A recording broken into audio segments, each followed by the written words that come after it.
Hi, Ed with Ed's 2 cents worth here. I wanted to talk to you today about solar generators, or what is oftentimes perceived as a solar generator. If you have just the box itself, that is not a solar generator. You have to have solar panels accompany it and use those solar panels to charge it in order for it to be a solar generator. Basically, when you have just the box, it is a storage device. Now you can plug this into a house current and it'll charge it up, and it is a storage device. If you're using solar panels, you're converting sunlight into electricity and generating electricity and then storing it into the storage device. The storage devices have a inverter within them that allows you to transform DC electricity into AC electricity. Now, these seem to be very popular with the idea, well, you can use them for camping and things like that, and that's great. But what if you buy it because you want it to help you out in an emergency situation? Let's say a hurricane comes or a tornado strikes your area which you live, there's no power, and you want to get by for a few days until power is restored. Well, a lot of people are relying on these things because they feel like it's going to run their refrigerator and other appliances. And if you buy the really powerful ones, okay, which are also really expensive, then you'll be able to do that. And you'll be able to have solar panels that can replenish that. You're looking at anywhere probably between a $2,000 to a $5,000 investment to get away with that. So unless you're spending that kind of money, what you're probably buying is a powerful enough unit to run some basic things, like maybe you could run some lights and a fan to keep you cool. You can recharge your electronic devices. If you have a laptop, you can recharge your laptop or your phones or tablets or whatever, and it's good for that. So you can stay in communication with others. You can have the very basics like staying cool with a fan. You can have some lights so that you're not stumbling over things in the dark at night. That's great. That's where most of us, I think, are. Now, my concern about these solar generators is their complexity. The average person doesn't know how to make a repair.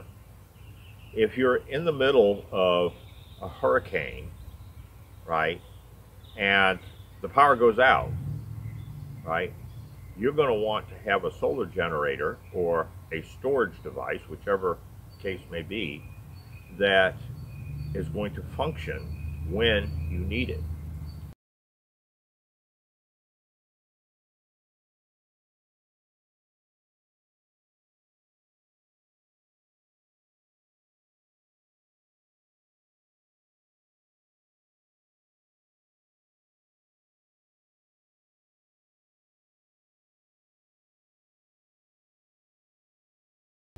Well, that's not always the case. I had one that failed. This one right here. Now this portion of it on top, I added on, so disregard that. I blocked out the name of the company that manufactured this because I don't want to badmouth them. They made a very nice product, okay? But as we know, that in life in general, things break. And so I'm not blaming these folks. What I'm blaming is the idea that I had that this thing would be there when I needed it. Sadly, it wasn't, okay? The problem is, now I have a limited amount of electrical and electronic experience. And when I opened this thing up and looked inside, I said, there's no way I'm going to pinpoint the failing part that's in here and make a repair on it. So basically I had to determine which portion, which circuit board was failing. The BMS was good, that is the battery maintenance system circuitry was good. The circuitry to convert 24 volt DC down to 5 volt DC, 12 volt DC, that was good.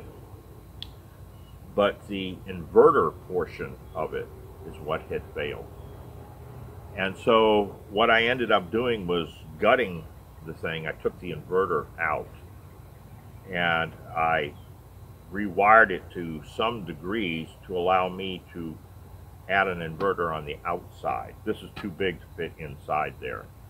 And I didn't really want it inside anymore because if anything failed, I wanted to be able to fix it. And I wanted to be able to fix it quick. In fact, I have another inverter. If this one fails, I've got another one to go right on it right away. 5 minutes, I can have it swapped out. And that's my point. In an emergency, you want to be able to make the repairs yourself. At least I do.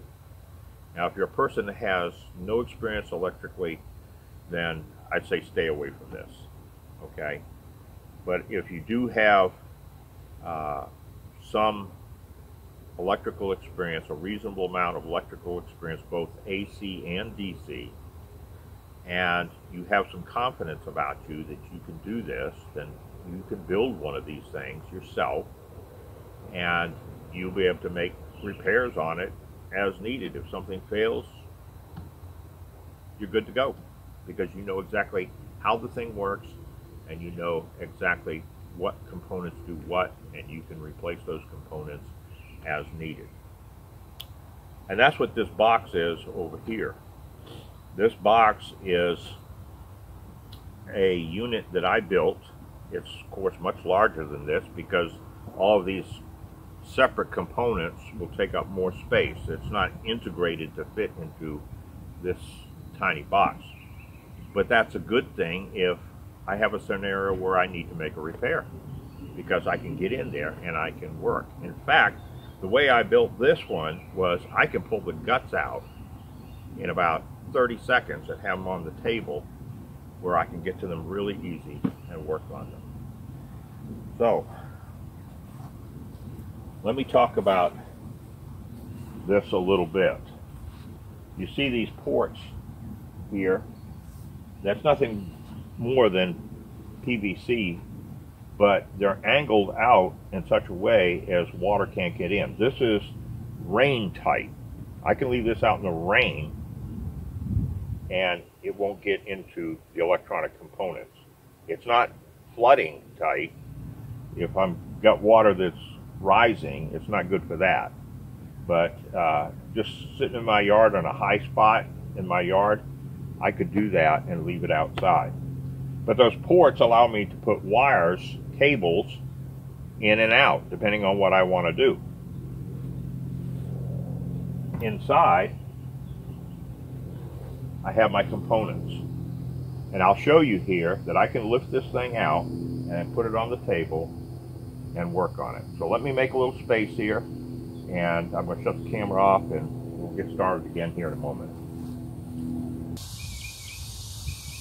Now, something I want to make mention to you here is these solar panels. These are from All Power. This is about 140 watts, and it folds up really nice, and it folds out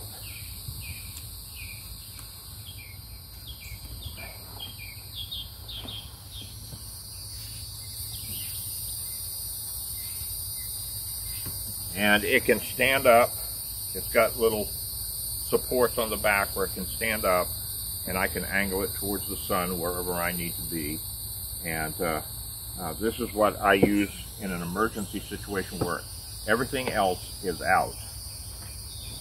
I should also mention that that solar generator that I had here that I made repairs on, I use that every day. And so it gets a workout. It's not just emergency type of situation. I use it every day. It runs my shop lights and does the recharging of tools you know, the batteries and stuff, and it runs some small AC, like grinders and stuff like that, drill press, things like that. So I use it every day in my shop. It has made up for the mistake of failing me, but you saw what it took for me to be able to use it. But anyway, the purpose at hand here is to show you what I made here and why I made it the way I did. So first off, I'm going to lift this thing out and show you that it's quite convenient.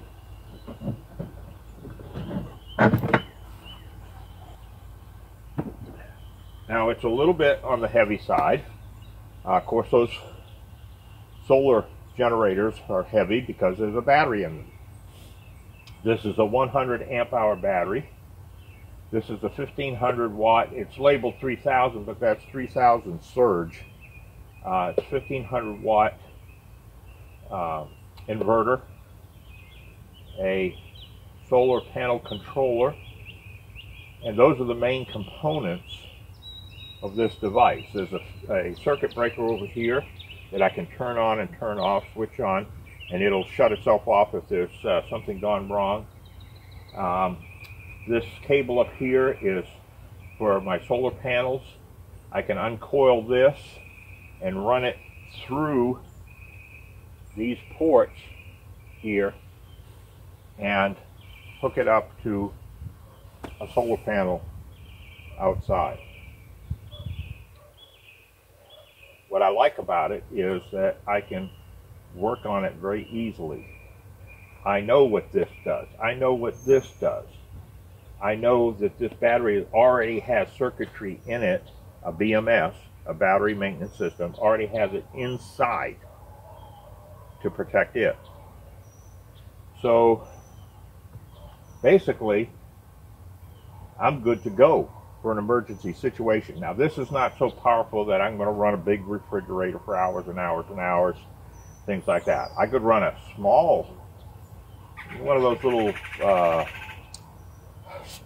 what they call student refrigerators, you know, like college kids would have in their room so they can keep a couple beers in there cold and so on.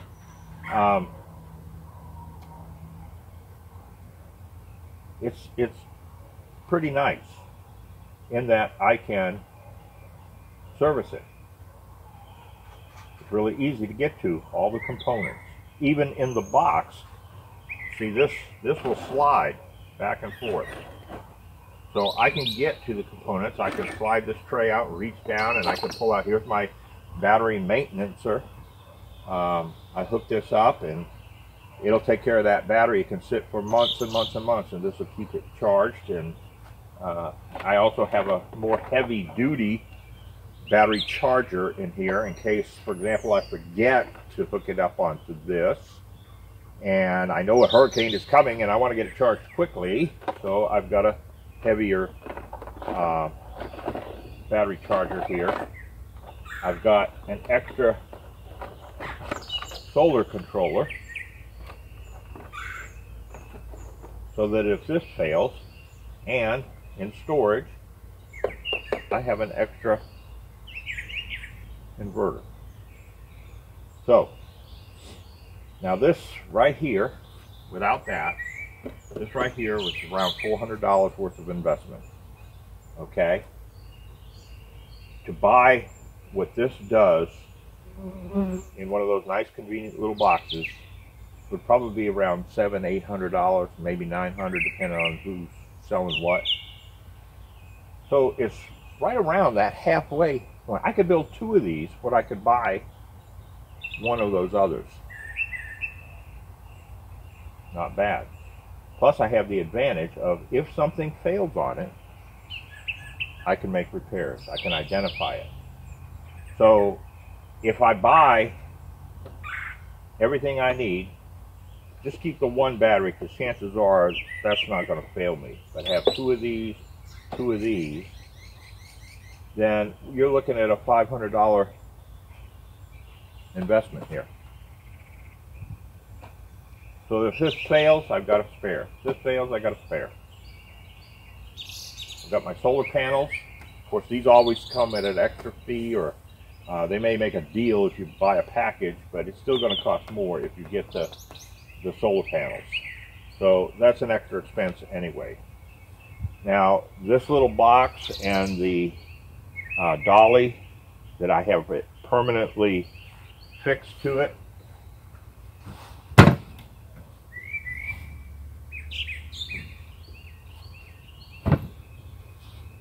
this was just under $100 together. So, of course, I had to do a little work on it to get it the way I wanted it, but once I did that, it's ready for me to have what I want. Like I said, it is rainproof, it is not flood-proof, so I'd want to be mindful of where I set it outside if I'm using it outside. I can wheel it into the house because I've got it on a dolly. So the weight issue is not as important. This is probably half again as heavy as that single unit that was sitting there. So for a fella like me, a young fella like me, this is nothing. For a guy my age, 70 years old, this is about where I want to be. I really wouldn't want it any heavier. But I can put it back in the box and I'm ready to go.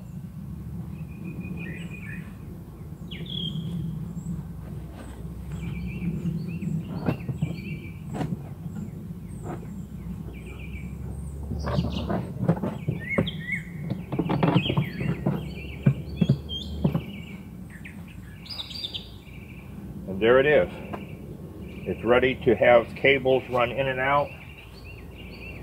This would run in one of these ports and come around and plug into the inverter. Then I've got 3 external places where I can hook up 120 volts to it. I could run a fan, I could run some lights, I could run a small refrigerator. But keep in mind that that's a storage device as it is.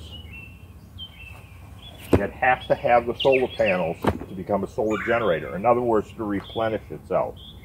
And it would take a long day, a long, nice sunny day, for this set of solar panels to replenish that battery if it was basically dead or close to dead.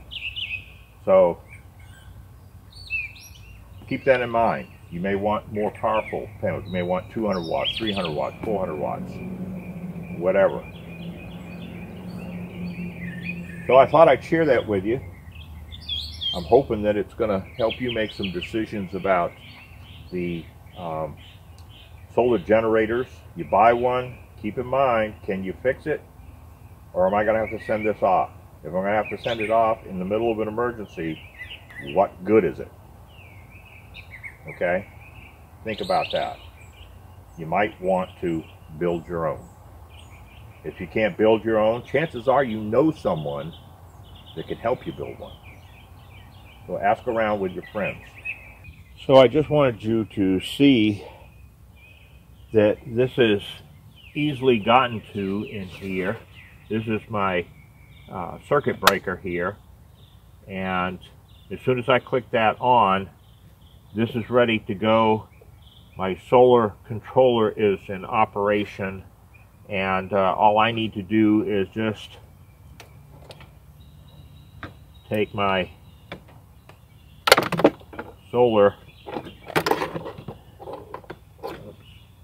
this is for my connection to electric outside, but anyway, and I can slide these through.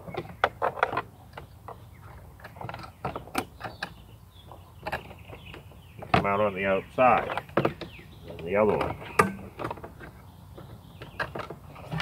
and I've got them on the outside here so that I can connect my solar panels to it. Likewise,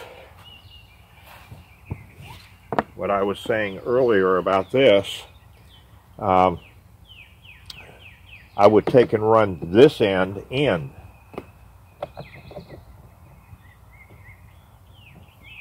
Like this, and I can plug this in to my inverter. This end here is ready for me to run 120 volt appliances, lights, small refrigerator on this unit. I can recharge all my devices, whatever, okay? All I do is switch on.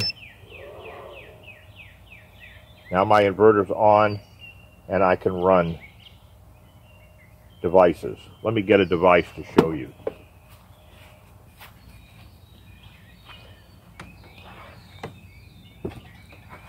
Okay, so this is feeding into my house wherever I want it to go.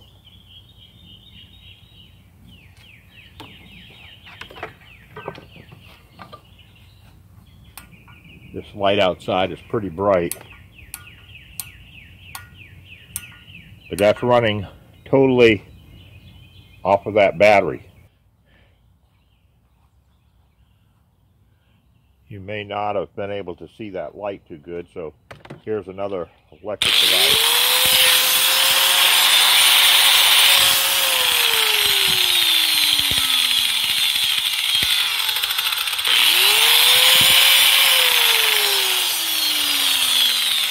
That's not necessarily a household appliance, but it serves the purpose of showing you that I can run electrical devices off of this setup. Can I run the inverter? In other words, can I run and be operating things in my home while my solar panels are hooked up? Yes, I can. All I got to do is go ahead and hook them up, set the solar panels up where they need to be, and it's good to go, because my solar controller will now control the operation of how much electricity comes in. It'll allow it to come in at the maximum that's good for that battery. So to sum it up, I recommend building your own. Main reason for doing it, not just price, but for the ability to make repairs in an emergency situation. To me, that's worth its weight in gold. So I hope this is inspirational to you. I hope you like it and that you'll click that like button. And if you want to see more, keep subscribing. Thank you so much.